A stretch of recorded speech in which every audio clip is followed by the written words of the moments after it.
சாரல் விழும் நேரம் வானவில்லை போலே தோன்றிடும் அழகான காதல்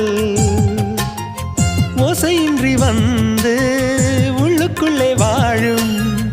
இளமையின் சங்கீதம் காதல் ரயிலின் ஓசை இங்கே சுகநாத ஸ்வரங்களாக இதயம் இரண்டும் இணைந்து ஓடுமா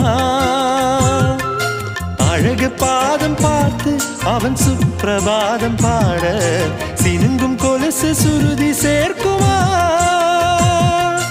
கோடி கோடி மின்னல்கள் ஓடி வந்து பாயுதே ஏன